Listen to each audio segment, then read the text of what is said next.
Bismillahirrahmanirrahim. Assalamualaikum warahmatullahi ta'ala wabarakatuh. Alhamdulillah. Alhamdulillahillazi anzala ala abdihil kitaba wa lam yaj'al lahu 'iwaja wallazi arsala rasulahu bil huda wa dinil haqq yuzhirahu 'ala ad-dini kullihi walau karihal musyrikun. Asyhadu an la ilaha illallah wa asyhadu anna Muhammadan abduhu wa rasuluh. Allahumma salli ala Sayyidina Muhammad wa ala alihi wa sahbihi ajma'in. Amma ba'du. Yang berbahagia lagi dia kasihi Kongsi Surau, ahli-ahli jawatan kuasa surau, tuan-tuan imam, tuan-tuan guru, para alim ulama, muslimin dan muslimat yang dirahmati Allah Subhanahu wa taala. Alhamdulillah, syukur pada Allah Subhanahu wa taala kita dapat bertemu pada malam ini menunaikan solat fardhu maghrib secara berjemaah, dan insya-Allah di kesempatan waktu yang ada pada malam ini kita mengisi ruang masa kita sama-sama kita mendengar kuliah khas. Malam ni kuliah khas. Kita tak tahu kuliah khas ni dia habis ke 10 lah tuan-tuan, pasal dia khas. Jadi insya-Allah tuan-tuan, sebelum kita mula, sebabkan ini pertemuan yang pertama kita, saya perkenalkan diri sikit lah. Nama saya Syazlan bin Sazali, berasal daripada Pulau Pinang, Matampah, Pulau Pinang. Dari sudut pendidikannya, akademiknya saya dari ijazah sarjana muda Usuluddin Tafsir dan Ulumul Quran dari Universiti Al-Azhar, Mesir. Kemudian saya balik ke Malaysia, saya sambung master juga di dalam Usuluddin, Jabatan Tafsir Al-Quran di Universiti Malaya, Kuala Lumpur, dan sempat saya berkhidmat sebagai pensyarah di Universiti Islam Selangor, dulu kuis di Fakulti Pendidikan dalam 3 tahun di situ, dan saya ambil diploma pendidikan, dan sekarang saya berkhidmat sebagai guru agama lah di Sekolah Kebangsaan Tok Muda Kapar. Boleh tahan juga tuan-tuan, jauh juga dalam 45 minit pasal dia jam depan tu. Dalam kul hal tamam, insya-Allah kita dapat bertemu juga pada malam ini tuan-tuan. Tuan-tuan muslimat yang dirahmati Allah Subhanahu wa taala, InsyaAllah pada malam ini kesempatan yang ada, saya nak mengajak tuan-tuan dan saya sendiri untuk sama-sama kita merenung beberapa ayat Allah Subhanahu wa taala di dalam, khususnya di dalam surah Al-Anfal. Jadi kalau tuan-tuan ada Quran Android di telefon tuan-tuan, boleh buka muka surat 177 ya, surah Al-Anfal. Tuan-tuan muslimat yang dirahmati Allah Subhanahu wa taala, surah Al-Anfal, surah Al-Anfal adalah surah yang ke-8 mengikut susunan mushaf, mengikut susunan di dalam mushaf Al-Quran. Al-Quran sebenarnya dia tidaklah disusun begini pada zaman Rasulullah. Maksud saya pada peringkat penurunan Al-Quran. Kerana Al-Quran itu dia turun dalam bentuk yang rawak ataupun random. Sebab itu kita tahu Al-Quran ayat yang pertama diturunkan surah Al-Alaq, Iqra bismi rabbikal ladzi khalaq, tapi dia tak duduk di depan, dia duduk di belakang, ya. Tetapi apabila Nabi SAW di penghujung nyawa baginda, di tahun yang terakhir baginda wafat itu, Nabi SAW bertemu dengan Jibril alaihi salam 2 kali pada bulan Ramadan. Dia panggil Urdatul Akhirah, iaitulah Urdah ni maksud dia presentation, final presentation daripada Nabi SAW. Nabi baca 2 kali dengan malaikat Jibril, dan susunan yang Nabi baca itu seperti yang ada di hadapan kita. Mushaf itu bermula daripada surah Al-Fatihah sehinggalah surah An-Nas. So, jadi penyusunan Al-Quran itu sebenarnya telah ditetapkan oleh Nabi. Kerana apabila ayat Al-Quran turun, Nabi SAW akan cerita, bagi tahu dekat penulis-penulis wahyu ni. Nabi kata di antaranya Zaid bin Sabit dan sebagainya. Nabi bagi tahu, "Dha' hazihil ayah fi surah kaza wa kaza." Nabi kata ayat ini turun, Nabi bagi tahu kepada penulis wahyu, kamu tulis ayat ini pada surah-surah sekian. Bila dah turun semua ayat Quran selama 23 tahun kepada Nabi, Nabi baca semula kepada malaikat Jibril dengan susunan yang diperintahkan oleh Allah kepada Nabi yang ada pada kita pada hari ini. Jadi susunan Al-Quran itu, surah Al-Anfal ini surah yang ke-8, surah yang ke-8 di dalam Mashaf Al-Quran. Namun begitu tuan-tuan, surah Al-Anfal kategorinya kategori madaniyah. Surah-surah di dalam Al-Quran, para ulama ulumul Quran mereka membahagikan kepada dua bahagian. Yang pertama, surah-surah yang kategori dia makiyah. Tuan-tuan pernah dengarlah kuliah setiap malam saya rasa sini. Jadi saya pun malu juga dengan tuan-tuan. Tuan-tuan belajar setiap malam, tapi saya ulang kajilah dengan tuan-tuan. Surah-surah yang diturunkan oleh Allah Subhanahu Wa Taala kategori dia dua aja, sama ada makiyah ataupun madaniyah. Makiyah iaitulah surah-surah yang diturunkan sebelum hijrah Nabi. Jadi Nabi hijrah, Nabi dapat wahyu, umur Nabi 40 tahun, 13 tahun, 53 tahun Nabi duduk 13 tahun di Mekah itu. Ke semua ayat Al-Quran yang diturunkan itu kategori dia makiyah. Maksudnya dia turun sebelum hijrah Nabi, kemekahan, disandarkan kepada Makkah, makiyah.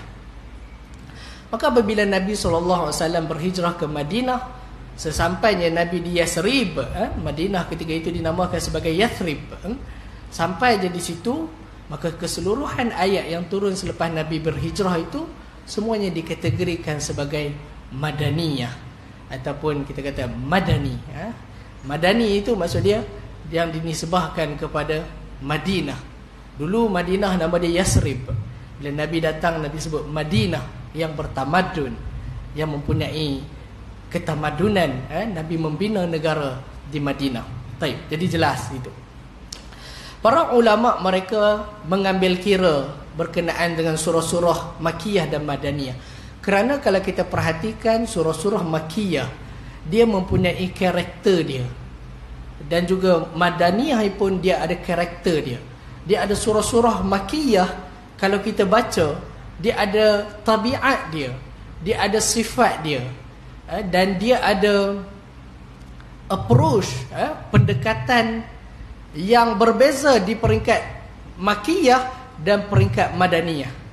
Kalau kita perhatikan surah-surah dalam juzuk yang ke-30, surah-surah dia pendek. Kebanyakan surah-surah juzuk 30 itu, juzuk amma itu kebanyakannya surah-surah makiyah kerana pendek.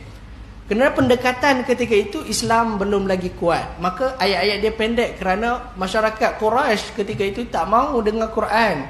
Jadi Allah Subhanahu Wa Taala bawakan pendekatan yang simple, ringkas dan padat. Tetapi apabila Nabi SAW sampai ke Madinah, maka Islam telah pun berkembang. Maka kita lihat ayat-ayat yang berada, yang diturunkan kepada Nabi SAW di peringkat Madinah itu, selepas daripada Nabi hijrah itu, kita lihat ayat-ayat dia panjang. Di antaranya surah-surah 7 surah yang awal itu kebanyakannya adalah surah-surah madaniyah. Ayat dia panjang-panjang, kerana dia ada pendekatan dia.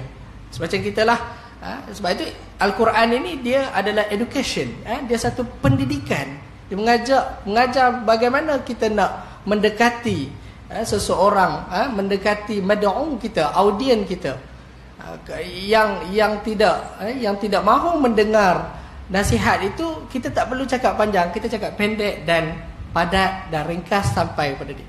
Tapi bila Islam telah berkembang, maka kita lihat surah-surah madaniyah ini cerita dia panjang-panjang dan banyak menceritakan tentang hukum hakam. Itu pendekatan yang ada di dalam surah-surah Makiyah dan juga Madaniyah. Tuan-tuan muslimat yang dirahmati Allah Subhanahu wa taala, Al-Anfal maksud dia adalah rampasan perang. Di dalam kitab-kitab fiqh bahasa Arab, harta rampasan perang disebut sebagai ghanimah. Ghanimah. Tetapi Al-Quran tidak menggunakan perkataan ghanimah. Al-Quran datang dengan istilah yang baru dengan maksud yang sama, iaitulah Al-Anfal. Al-Anfal bermaksud lebihan. Sebab itu solat, wa minal laili fatahajjad bihi nafilatan, Allah Ta'ala sebut. Dan sebahagian daripada malam fatahajjad bihi nafilatan, nafilah. Maka bertahajudlah kamu nafilatan sebagai aksesori, sebagai tambahan. An-naflu, al-anfal maksud dia tambahan. Pada asalnya makna dia tambahan. Dan digunakan dengan makna al-ghanimah, dengan makna harta rampasan perang. Surah ini diturunkan, ayat-ayat ini diturunkan ketika mana Nabi SAW berhijrah ke Madinah setelah 2 tahun Nabi berada di Madinah. Berlaku peperangan Badar Al-Kubra. Itu peperangan yang pertama yang berlaku dalam Islam. Apabila ditakdirkan oleh Allah Subhanahu wa taala kemenangan bagi umat Islam, maka orang Islam ketika itu tidak ada pengalaman ke mana nak bahagi harta ni. Sebab itu harta ni disebut sebagai al-anfal, lebihan. Kerana bukan itu adalah tujuan dan matlamat utama. Tapi tujuan dan matlamat utama dalam peperangan adalah kita untuk menegakkan kalimatullah, la ilaha illallah. Apabila dapat dia kemenangan itu, imbuhan daripada situlah disebut sebagai ghanimah. Sebab itu al-anfal maksud dia tambahan, imbuhan. Maka apabila kemenangan di pihak Islam adalah harta rampasan perang, dan masyarakat Islam ketika itu, orang Islam belum ada pengalaman berperang, walaupun orang Arab mereka berperang sebelum tu bertahun-tahun, tetapi bila dapat harta rampasan perang, dia main bahagi je, sebab masa tu belum ada syariat. Tapi bila datangnya Islam, itulah peperangan dalam Islam yang pertama, dan mereka tak tahu bagaimana nak bahagikan harta rampasan perang. Sehingga di dalam riwayat mengatakan apabila orang Islam ketika itu mendapat harta rampasan perang ini, kata riwayatnya sebut hatta sa'at bihi akhlaquna. Sehingga kan kata para sahabat, hatta sa'at bihi akhlaquna, sehinggalah kami lihat di kalangan kami ini buruk akhlak di kalangan kami sebab ada harta di depan itu. Jadi bila kita baca ini, kita fahamlah manusia, tuan-tuan. Walaupun sahabat dia bergaduh tentang harta, tidaklah macam kita mungkinnya, tuan-tuan. Kita ni jangan bab harta ni, tuan-tuan, ya. Dalam masjid pun kita boleh bergaduh, adik-beradik pun kita bergaduh bab harta. Itu fitrah manusia. Dan para sahabat pun begitu. Tetapi dengan tidaklah dia punya perangai tu seteruk kita mungkinnya, kan, sebab dia martabat yang tinggi, sahabat Nabi SAW. Itu pun Allah Ta'ala uji hatta sa'at bihi akhlaquna, kata para sahabat, sehinggalah buruk di kalangan kami ni akhlak dia, punya berebut nak harta ini. Maka mereka berjumpa dengan Rasulullah SAW, tanya macam mana nak bahagikan harta ini. Maka turunlah ayat yang pertama, yas'alunaka 'anil anfal. Mereka bertanya kepada kamu tentang al-anfal, harta rampasan perang. Tugas saya bukan nak cerita tentang ayat pertama itu, saya nak masuk ayat yang kedua. Sebelum masuk ayat yang kedua itu, Allah Subhanahu wa taala sebut pada ayat yang pertama itu, wa ati'allaha wa rasulahu in kuntum mu'minin. In kuntum mu'minin. Dan taatlah kamu kepada Allah dan Rasulnya sekiranya kamu orang-orang yang beriman. Kepada para sahabat dan juga kepada kita. Maka rentetan daripada ayat yang pertama itu, Allah Subhanahu wa taala sebut ciri-ciri orang-orang yang beriman, iaitu pada ayat yang kedua sehinggalah ayat yang keempat.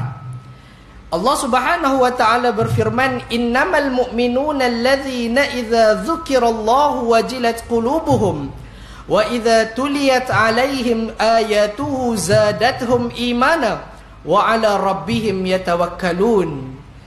Innamal mu'minun, hanya sahaja Dalam bahasa Arab, innama maksud dia hanya senya. Dia panggil adatul hasri. Dia panggil satu kalimah yang membawa maksud terhad. Ini adalah ciri-ciri orang-orang yang beriman. Kerana tadi para sahabat mereka bergaduh tentang harta rampasan perang. Allah, taatlah kepada Allah, taatlah kepada Rasul sekiranya kamu betul beriman. Siapa orang yang betul-betul beriman? Allah sambung pada ayat yang kedua. Innamal mu'minun allazina idza dzukirallahu wajilat qulubuhum.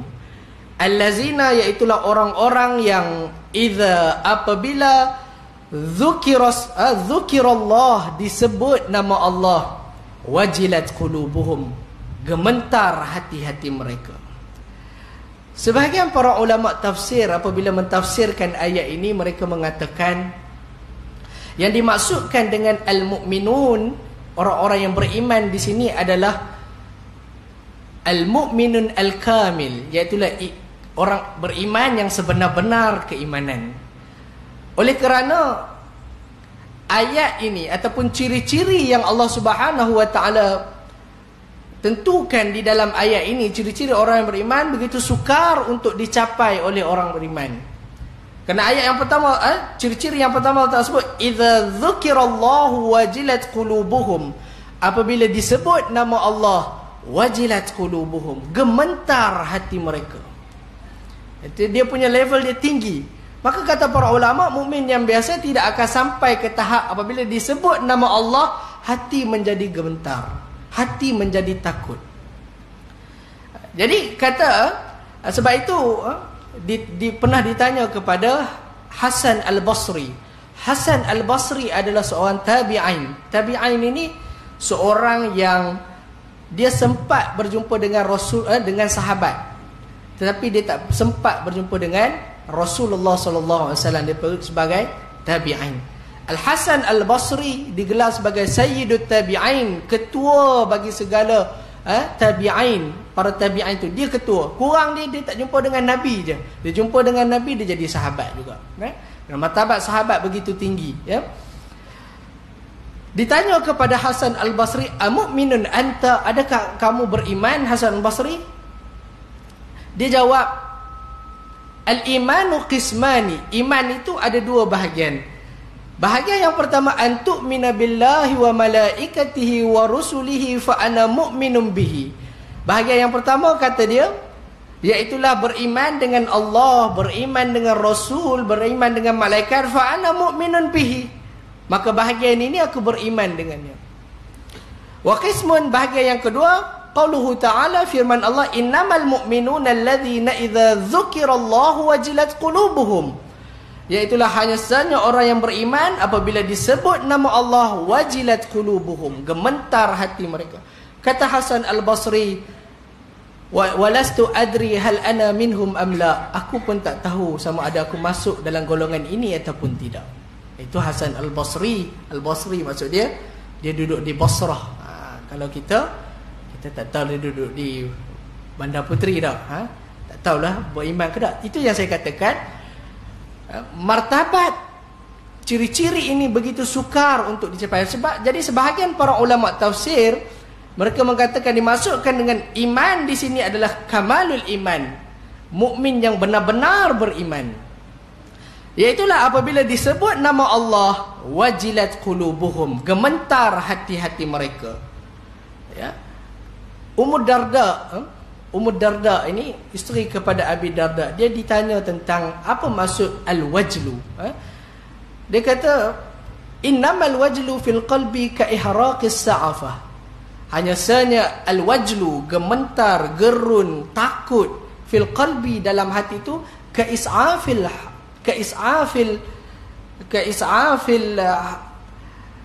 sa'afah, seperti membakar pelepah tamar. Kalau kita duduk di kampung itu, kalau kita pelepah tamar tak adalah hari ni di Malaysia ni. Kalau kita ada di pokok kelapa kan, orang tahu kata pokok nyok, pelepah nyok tu kita bakar, kita duduk dekat-dekat, meremang bulu pun. Meremang itu berada dalam jantung hati. Amatajidu qasha'riratan, dia kata, apakah kamu tidak rasa meremang bulu roma kamu? maka meremang itu berada dalam hati. Itu masuk al-wajlu, wajilah. Perkataan al-wajlu, al-wajlu iaitulah wajilat qulubuhum, gementar hati mereka, itu menjadi persoalan yang besar di kalangan para ulama tafsir. Al-wajlu maksud dia gementar, takut. Apabila para ulama tafsir mereka mentafsirkan ayat ini, mereka mendapati perkataan al-wajlu, gementar apabila sebut nama Allah ini, mereka mengatakan ayat ini perlu diperjelaskan lagi. Kerana di sana terdapat satu lagi ayat yang kita sedia maklum, Allah Subhanahu wa taala sebut ala bi dzikrillah tatmainnul qulub.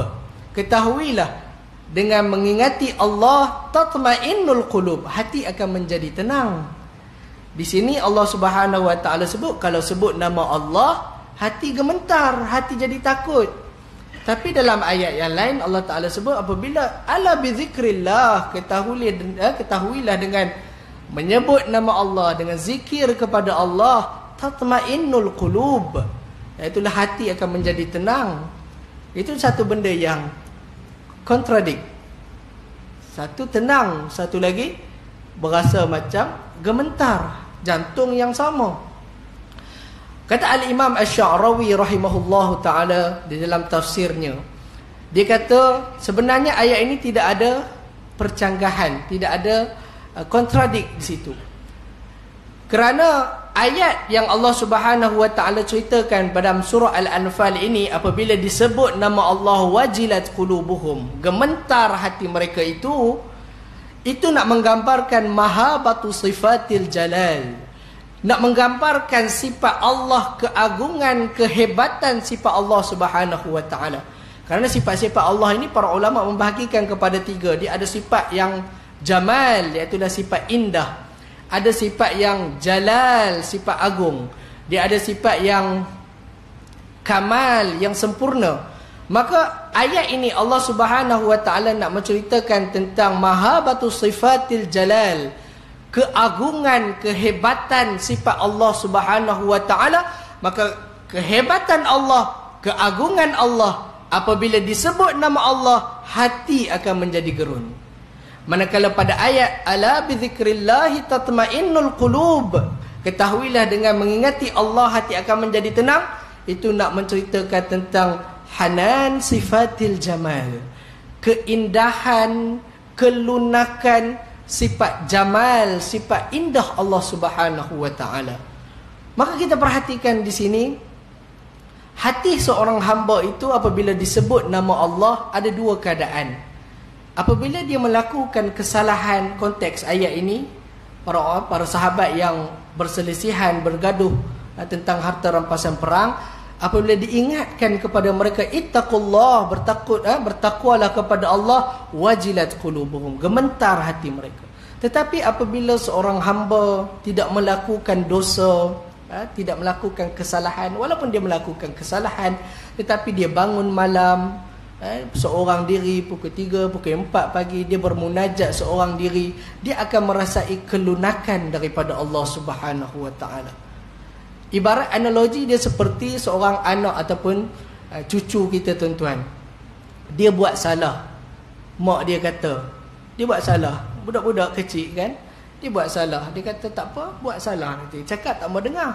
Nanti ayah balik kerja, siap nanti. Apa rasa anak tu? Dia takut. Takut kalau ayah dia balik. Pasal dia buat salah. Sebut nama. Tetapi kalau dia tak buat salah, hari tu dia baik, bagus, behave je. Mak dia kata kat dia, tak perlu kata pun. Dia duduk nanti-nanti bila ayah nak balik ni. Ayah yang sama. Tapi sebabkan dia tak buat salah apa, dia menunggu bila ayah nak balik. Balik kerja, lamanya tunggu. Maka begitulah sifat hamba. Apabila melakukan kesalahan, apabila disebut nama Allah, dia buat salah, orang peringatkan, tak takut Tuhan ke, tak takut Allah ke, wajilat qulubuhum, gementar hati. Jadi kalau ada sifat ini, itu adalah mukmin yang sebenar-benarnya. Baik, tuan-tuan muslimat yang dirahmati Allah Subhanahu wa taala, ciri-ciri yang kedua. Bismillah. Wa iza tuliyat alaihim ayatuhu zadathum imana. Dan apabila dibacakan ke atas mereka ayat-ayatnya, zadathum imana, bertambah keimanannya. Maka ciri yang kedua ini juga ciri yang berat, ciri-ciri yang tinggi. Oleh sebab itu para ulama tafsir mengatakan ayat ini merupakan ciri-ciri mukmin yang benar-benar beriman. Wa iza tuliyat alaihim ayatuhu, dan apabila dibaca ke atas mereka ayatuhu, ayat-ayatnya, zadathum imana, bertambah keimanan. Di dalam Al-Quran, apabila Allah Subhanahu wa taala menggunakan perkataan ayat, ayat yang kita faham maksudnya ayat Quran lah. Tetapi di dalam Al-Quran, apabila Allah Subhanahu wa taala menggunakan perkataan ayat, orang Arab ketika Al-Quran diturunkan, mereka memahami perkataan ayat itu dengan maksud alam semesta. Kerana ayat maksud dia tanda. Sebelum datangnya Islam memperkenalkan istilah ayat sebagai ayat Al-Quran, masyarakat Arab mereka memahami perkataan ayat sebagai tanda. Sebagai tanda ataupun ciptaan alam ini. Sebab itu para ulama berkatakan ayat di dalam Al-Quran ada dua jenis. Yang pertama, dia panggil ayatul maqru'ah, iaitulah ayat-ayat yang dibaca. Ayat Al-Quran inilah. Dan yang keduanya ayatul manzurah, ayat-ayat yang dilihat, diperhati, difikir, iaitulah ayatul kauniyah, ayat-ayat tentang alam semesta. Allah Subhanahu wa taala sebut kata, Rabbana ma khalaqta hadza batila. Wahai Tuhan kami, ma khalaqta hadza batila, Allah tidak akan menciptakan perkara-perkara kejadian alam ini batila, sia-sia. Dan Allah Subhanahu wa taala sebut, inna fi khalqis samawati wal ard wa ikhtilafil laili wan nahar. Allah Taala sebut di akhir, la ayatin liqaumin yaqilun. Sesungguhnya pada penciptaan langit dan bumi dan perubahan siang dan malam, fenomena alam yang berlaku, la ayatin, Allah Taala sebut, adalah ayat, tanda-tanda liqaumin yaqilun, bagi kaum yang nak berfikir. Dan Allah juga sebut dalam Quran, tilka ayatullahi natluha 'alaika bil haqq. Demikianlah ayat-ayat Allah yang kami bacakan kepada kamu. Jadi ada dua lah. Kalau tilka ayatullah, maksud dia ayat-ayat yang dibaca, ayat yang Quran yang kita baca. Tuan-tuan, kalau kita baca Al-Quran, kita memahami isi kandungannya, sudah pasti dia akan menambahkan kepada kita keimanan kita. Tetapi di sana ada juga ayat-ayat tanda kebesaran Allah Subhanahu wa taala melalui ciptaan alam itu, juga menambahkan keimanan. Profesor Dr. Zaghlul Najjar, dia seorang ahli geologi di Mesir, hidup lagi sekarang. Dia pernah sampai di USIM, tahun 2011 dia dapat anugerah Profesor Ajung. Dia datang ke Malaysia, ada lagi sekarang. Dia mengatakan dia pakar dalam bidang mukjizat saintifik. Dia mengatakan apabila kita melihat Al-Quran, sebenarnya banyak ayat-ayat tentang alam semesta ini yang mampu untuk menambahkan keimanan kita kepada Allah Subhanahu Wa Taala. Sebab itu kita tengok ramai tokoh-tokoh sains yang mereka mengkaji alam ini dan mereka dapat hidayah, mereka menemui perkara yang sama di dalam Al-Quran. Antara Dr. Maurice Bucaille di Mesir, di Perancis, dan dia ada pahaman di Bucaillism. Mereka ini semua mengkaji Al-Quran. Mereka pakar dalam sains, mereka mengkaji. Dan kata para ulama, masyarakat pada hari ini, di abad kita pada hari ini, dia lebih percaya kepada sains. Hari ini kita percaya pada sains sebab kita pun zaman sains dan teknologi, kan? Zaman dulu mana ada zaman Nabi tu, tak adalah sains dan teknologi. Tapi zaman kita ni zaman arus perdana sains dan teknologi. Dan Al-Quran menyatakan beberapa fakta sains dan yang boleh mengukuhkan keimanan kita. Contohnya tuan-tuan, di dalam Al-Quran, dalam surah An-Namlu, kata silap saya, ayat yang ke-88. Surah An-Namlu ayat yang ke-88, Allah Subhanahu wa taala berfirman, Wa taral jibala tahsabuhum jamidatan. Ya, surah An-Naml ayat 88. Wa taral jibal tahsabuhum jamidatan wa hiya tamurru marras sahab. Sunnallahi alladhi atqana kulla shay innahu khabirum bima taf'alun. Wa taral jibal, Allah Subhanahu wa taala berkata, kamu melihat al-jibal, gunung ganang. Tahsabuhum jamidatan, kamu menyangka gunung ganang itu jamidatan, statik, berada di tempat dia. Wa hiya tamurru marras sahab, sedangkan sebenarnya gunung ganang itu tamurru maksud dia berjalan, bergerak. Marras sahab, seperti bergeraknya awan. Sun Allah, itulah ciptaan Allah, allazi atqana kulla shay, yang sangat teliti dalam penciptaan. Di sini ada bukit ke? Kelang ada bukit ke? Tak ada. Tak ada. Pulau Pinang ada Bukit Bendera.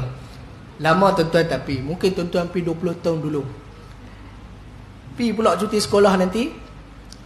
Bukit Bendera tu duduk tang situ. Boleh saya cakap terus sikit. Dia duduk di situ lah. Dulu kita pergi, bukit tu duduk situ. Hari ni kita pergi, duduk di situ juga.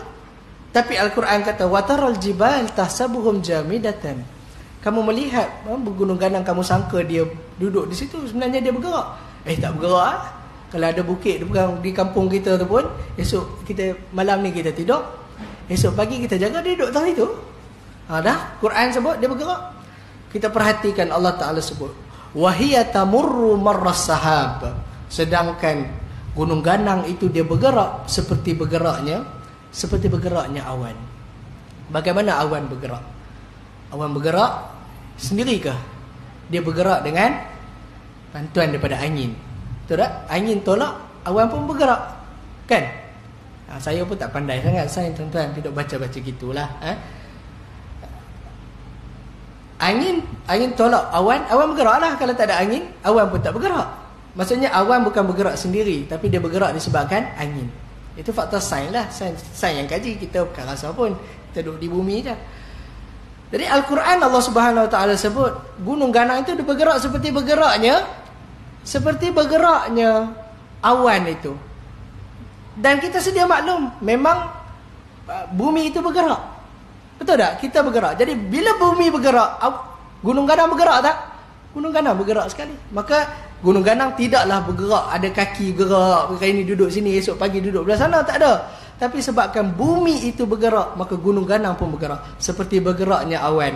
Awan bergerak, tak bergerak sendiri, tapi disebabkan ada angin yang menolak awan, maka awan bergerak. Maka itu di antara fakta sains yang ada dalam Al-Quran, yang kalau kita kaji, zadathum imana, akan meningkatkan keimanan kita kepada Allah. Perkataan zadathum imana, isyak ke apa tuan-tuan? Masuk isyak dah. Saya laju sikit lah. Kemudian yang ketiganya, wa ala rabbihim yatawakkalun. Yang ketiganya Allah Ta'ala sebut, dan kepada Tuhan mereka yatawakkalun, mereka bertawakal. Kita berhenti dulu. Masuk isyak.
Allahu akbar. Allahu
Bismillah.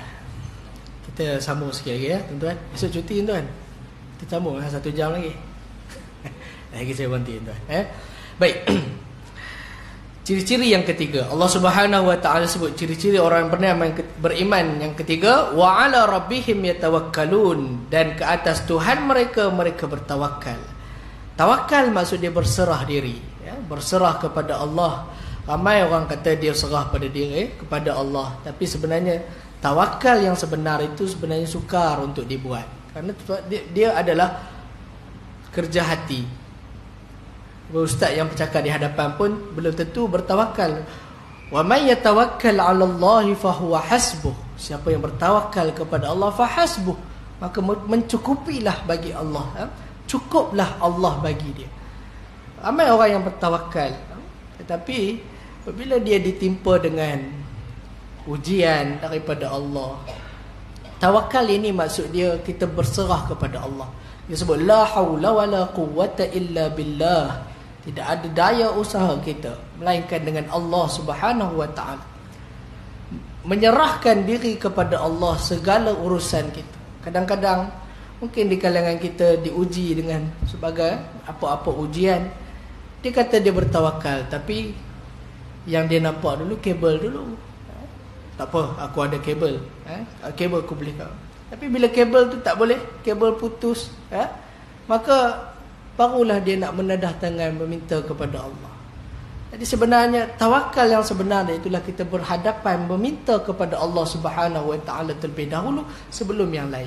Sebab itu tuan-tuan, Allah mengajar Nabi Yusuf alaihi salam ketika mana dia masuk ke dalam penjara, apabila dia nak keluar daripada penjara itu, kan ada 2 orang masuknya, wa dakhala ma'ahu sijna fatayan, ada 2 orang pemuda masuk penjara sama dengan dia. Apabila salah seorang daripada mereka tu dapat bebas, keampunan, mungkin raja ampun dia, dia dapat keluar, maka kata Yusuf kepada lelaki yang keluar tu, wa qala lillazi zanna annahu najim minhuma, dan berkatalah Yusuf kepada yang dapat keluar daripada penjara seorang daripada 2 lelaki tadi tu, uzkurni 'inda rabbik, bagi tahulah dekat Tuhan kamu.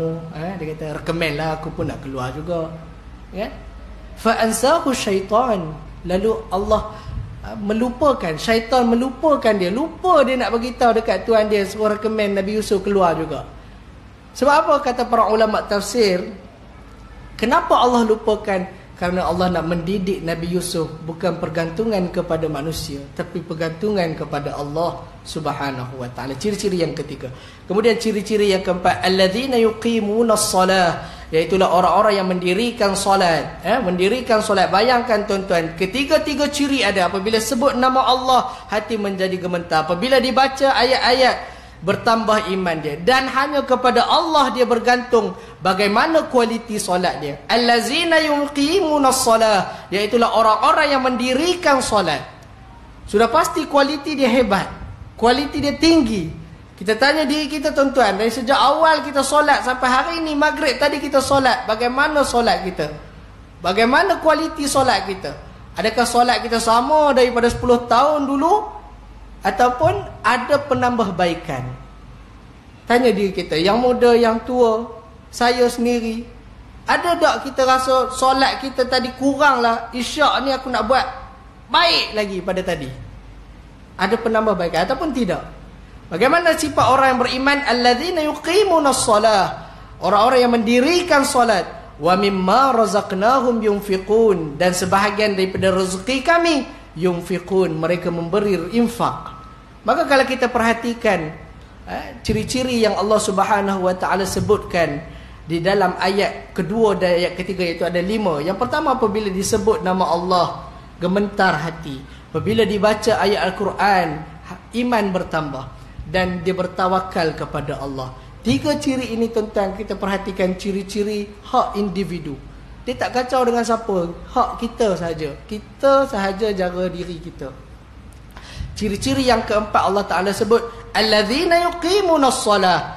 Ciri-ciri orang-orang beriman yang keempat, dia bukan jaga hak diri dia, tetapi dia menjaga hak Allah Subhanahu wa taala. Sebab itu tuan-tuan, cek balik diri kita, bagaimana solat kita. Kerana apa Allah Ta'ala sebut solat ini? Kerana solatlah satu tiang agama kita. Bagaimana kita solat? Adakah kita rasa apabila kita sebut solat itu, ihdinas siratal mustaqim, tunjukkanlah kami jalan yang lurus? Kita meminta 17 kali paling tidaknya. Apabila kita dalam keadaan tahiyat, kita memberi salam kepada Nabi, kita tak sedar, assalamu alayka ayyuhan nabi, kita berbicara dengan Nabi. Assalamu alayka ayyuhan nabi, salam sejahtera kepada kamu ayyuhan nabi.